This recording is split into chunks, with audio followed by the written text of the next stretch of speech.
नमस्कार. चला आपण 25 जुलैला निफ्टी 50 कशा पद्धतीने वर्क करेल बघूया. आज निफ्टी 50ची एक्सपायरी होती आणि आपण काल केलेल्या ॲनालिसिसमध्ये बघितलं होतं की निफ्टी 50 25,111 पासून वर जाणार होती, पण निफ्टी 50 ही ओपन कितीला झालेले 25,247ला. तर बघा, गॅप डाऊन कालच्या ओपनिंगपेक्षा जास्त झाला होता. म्हणजे किती पॉईंटचा झाला होता? साधारणतः 100-150 पॉईंटचा. 150 पॉईंट निफ्टी 50 ओपन झाल्यानंतर खाली येणार. हे तर साहजिकच आहे.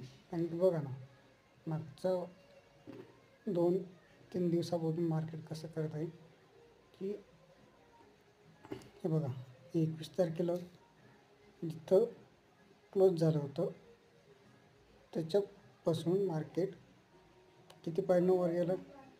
साधारणतः 100 पॉईंटनं वर ओपन झालं. नंतर तेच मार्केट किती पॉईंटनं पडलं? तेही 15 मिनिटाच्या कॅन्डलमध्ये 1,600 पॉईंट पडलं. आता 22 तारखेपर्यंत कसं झालं की मार्केट गॅप अप ओपन झालं. किती पॉईंटनं गॅप अप ओपन झालं? क्लोजिंग किती तारखेचं?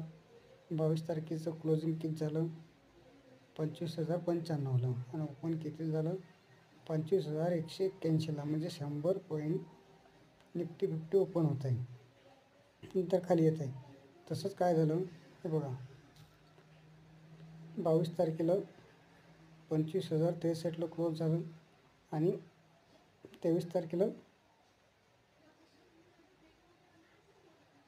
25,135ला ओपन झालं आणि 49चा हाय मारला होता, 25,149चा. त्याच्यानंतर मार्केट थोडं खाली आलं. बघा, आता 23 तारखेला मार्केट खाली आल्यानंतर हा जो भाग होता 22 तारखेचा जिथं ओपन झाले होतं तो